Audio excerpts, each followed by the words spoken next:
இப்போ நம்ம 100 கிராம் நெய் எடுத்தோம்னா கிட்டத்தட்ட 850 கலரி இருக்கு. நெய்யில் ஃபுல்லாக இருக்கிறது கொழுப்பு தான். ஸோ அதில் மாவு சத்து பார்த்தீங்கன்னா 0.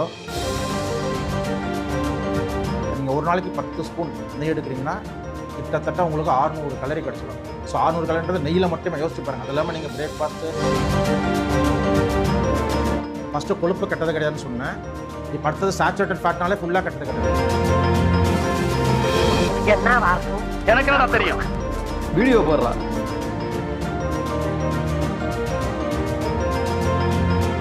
ஸோ ஒரு 2 ஸ்பூன் நெய் எடுத்திங்கன்னா அதில் எவ்வளோ கலரி இருக்குன்னு பார்த்தீங்கன்னா கிட்டத்தட்ட 50 கலரி. ஸோ ஒரு இட்லி கணக்கு வச்சுக்கலாம். ஸோ யோசிச்சு பாருங்கள், நீங்கள் ஒரு டீஸ்பூன் நெய் எடுத்திங்கன்னா 5 கிராம் ஃபேட்டு, 1 கிராம் கொழுப்புக்கு வந்து 9 கலரி, அப்படின்னா 5 × 9, ஸோ 50 கலரி கிட்டத்தட்ட ஒரு டீஸ்பூன். ஸோ நீங்கள் 2 ஸ்பூன் நெய் எடுத்திங்கன்னா 100 கலரி கிடைக்கும். எதுக்கு இதை சொல்ல வரேன்னா, நீங்கள் நெய் அதிகமாக எடுக்க முடியாது. ஒரு நாளைக்கு 10 ஸ்பூன் நெய் எடுக்கிறீங்கன்னா கிட்டத்தட்ட உங்களுக்கு 600 கலரி கிடச்சிடும் அதில். ஸோ 600 கலரின்றது நெய்யில் மட்டுமே யோசிச்சு பாருங்கள். அது இல்லாமல் நீங்கள் பிரேக்ஃபாஸ்ட்டு, லஞ்சு, டின்னர் அதெல்லாம் சாப்பிட போகிறீங்க. ஸோ அப்படி பார்க்குறச்ச நெய் நம்ம கண்டிப்பாக அதிகமாக எடுக்க முடியாது. அது கலரி டென்ஸ் ஃபுட், ரொம்ப திக்கு, அது வந்து கலரி ரொம்ப அதிகம் அதில். ஸோ அது ஒரு முக்கியமான இது. ஸோ கண்டிப்பாக மாட்ரேஷன் தான் எடுக்கணும், அதில் டவுட் இல்லை. ஆனால் இப்போ நம்ம அதை மாட்ரேஷன் அளவாக எடுத்தாலுமே அது ஃபுல்லாக கொழுப்பு தானே டாக்டர் இருக்குன்னு சொல்கிறீங்க. ஸோ இப்போ நம்ம அந்த கொழுப்பை பற்றி டீகோட் பண்ண போகிறோம் ஒன்று. ஸோ இதில் பார்க்குறச்ச நம்ம ஃபேட்டை பிரிப்போம். சேச்சுரேட்டட் ஃபேட்டுன்னு இருக்குது, அன்சாச்சுரேட்டட் ஃபேட்டுன்னு இருக்குது. ஸோ சேச்சுரேட்டட் ஃபேட்டுன்றது கொஞ்சம் கெடுதலான விஷயன்ற மாதிரி சொல்லுவோம் சேச்சுரேட்டட். அன்சாச்சுரேட்டன்றது நல்லது. அந்த அன்சாச்சுரேட் பார்த்தா பூஃபான்னு காமனாக சொல்லுவோம். அந்த mono unsaturated fat, poly unsaturated fat. இப்போ பூஃபான்றது ஓரளவுக்கு ரொம்ப நல்ல கொழுப்பு, அதாச்சும் கொலஸ்ட்ராலை குறைக்கக்கூடியது, ஹார்ட் அட்டாக் வராமல் பார்த்துக்கிறது. இந்த பூஃபா, இந்த மீன்லாம் நிறையா இருக்குன்னு சொல்லுவோம். இந்த மாத்திரைங்களே விற்பாங்க பூஃபா மாத்திரைன்னு சொல்லிட்டு. அந்த ஒமேகா-3 ஃபேட்டி ஆசிட் கேள்விப்பட்டிருப்பீங்க. ஒமேகா-3 மாத்திரை, ஒமேகா-6 மாத்திரை, இந்த ஆல்ஃபா லினோலிக் ஆசிட் மாத்திரை எல்லாம் விலை அதிகம் ஆக்சுவலாக. இந்த ஒமேகா-3, ஒமேகா-6, ஆல்ஃபா லினோலிக் ஆசிட் இது எல்லாமே நெய்யில் இருக்குங்க. ஸோ இப்போ கொஞ்சம் கொஞ்சமாக உங்களுக்கு புரிய வரும்னு நினைக்கிறேன். ஸோ நெய்யில் இருக்கிறது ஹெல்த்தி ஃபேட்டுமே இருக்குது. ஸோ இப்போ நான் சொல்கிறேன் பாருங்கள், நெய் எடுத்தோம்னா 99.5% கொழுப்பு ஆல்மோஸ்ட். அதான் மாவு சத்து சுத்தமாக கிடையாது. ஸோ சர்க்கரை உள்ளவங்க ரொம்ப சந்தோஷப்படுவீங்கன்னு நினைக்கிறேன், மாவு சத்து இல்லைன்னு சொல்லிட்டு. ஏன்னா நம்ம எப்படி இட்லி தோசை டெய்லி எடுக்கிற மாதிரி இருக்குது. ஸோ நெய்யில் அந்த எக்ஸ்ட்ரா மாவு சத்து வரப்போகிறதில்ல. கொழுப்பு தான் இப்போ நம்மளுக்கு பிரச்சனையாக இருக்குது. இப்போ அந்த கொழுப்பில் வந்து 60% சேச்சுரேட்டட் ஃபேட் இருக்குது. மீதி 40% வந்து அந்த அன்சாச்சுரேட்டட் ஃபேட், அந்த மூஃபா, அந்த பாலி அன்சாச்சுரேட்டட் ஃபேட், அந்த மாதிரி நம்ம பிரிச்சுக்கலாம். இதில் இன்னொரு பாருங்க, இப்போ சந்தோஷமான விஷயம், இந்த சேச்சுரேட்டட் 60 சொன்னல, அதுலேயே நம்மளுக்கு நல்லதுமே இருக்கு. ஏன் தெரியுங்களா? எப்படி? அதான் முதல்ல நானும் யோசிக்கிறேன், ஆனால் எதுவும் வரமாட்டேன். இப்போ சேச்சுரேட்டட்னாலும் கெட்டது கிடையாது. ஃபஸ்ட்டு கொழுப்பு கெட்டது கிடையாதுன்னு சொன்னேன். இப்போ அடுத்தது சேச்சுரேட்டட் ஃபேட்னாலே ஃபுல்லாக கெட்டது கிடையாது. இப்போ சேச்சுரேட்டட் ஃபேட்டை நான் 3 பிரிக்க போகிறேன். அந்த பிரான்ச்சட் சைன் அமினோ ஆசிட் சொல்லுவாங்க. இந்த சேச்சுரேட்டட் ஃபேட்டில் 5% ஷார்ட் செயின் ஃபேட்டி ஆசிட் இருக்கும். ரொம்ப நல்லதுங்க உடம்புல. நோட் பண்ணிக்கோங்க, நம்ம உடம்புல அந்த ஷார்ட் செயின் ஃபேட்டி ஆசிட் சொன்னால அதில் முக்கியமான short chain fatty acid butyric acid. இதை பற்றி நான் நிறைய வீடியோ ஆல்ரெடி பேசியிருக்கேன்.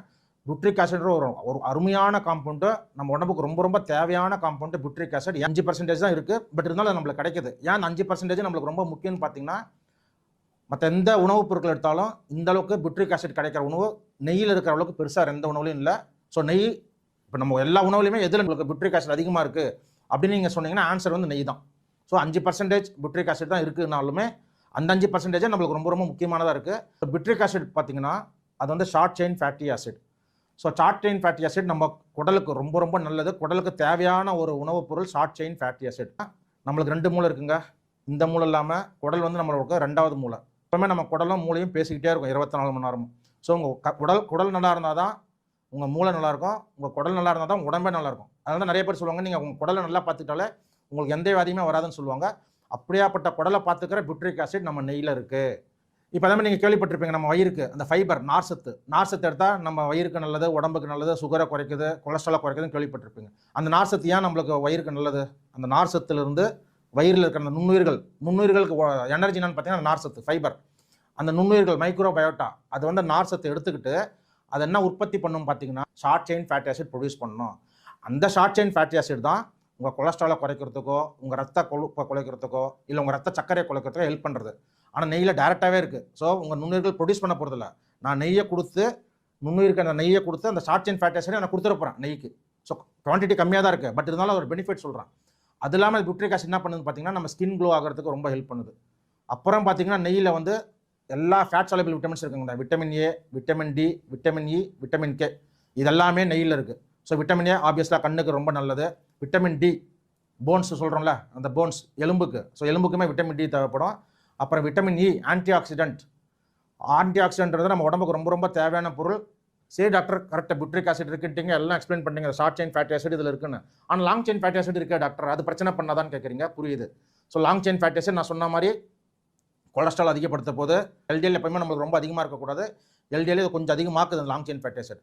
அப்போ நம்ம என்ன பண்ணாலும் அந்த ரிஸ்க் பெனிஃபிட் ரேஷியோ பார்க்கணும். ஸோ இதை எடுத்தால் என்ன நன்மை, இதை எடுத்தால் என்ன கெடுதல். ஸோ நன்மை நீங்கள் அளவாக எடுத்தீங்கன்னா, அதனால தான் சொல்கிறேன், நான் ஃபஸ்ட்டே சொன்னேன், ஒரு டீஸ்பூன்னா உங்களுக்கு கிட்டத்தட்ட 5 கிராம் ஃபேட்டு, 5 கிராம் ஃபேட்னா 50 கலரி கிடைக்குது. ஸோ நீங்கள் 50 கலரியோ இல்லை 100 கலரியோ 2 டீஸ்பூன் ஃபேட் எடுக்கும்போது நன்மைகள் தான் அதிகமாக இருக்குது, தீமைகள் குறைஞ்சது. நன்மை வந்து அந்த மாஸ்க் பண்ணிடுது தீமையை. அதை நம்ம எப்பவுமே ரிஸ்க் பெனிஃபிட் ரேஷியோன்னு சொல்லுவோம். ஸோ 1 டீஸ்பூன் டு 2 டீஸ்பூன் நம்ம நெய் தாராளமாக எடுத்துக்கலாம். அந்த புட்ரிக் ஆசிடுக்காகவே நம்ம நெய்யை தாராளமாக எடுக்கலாம்.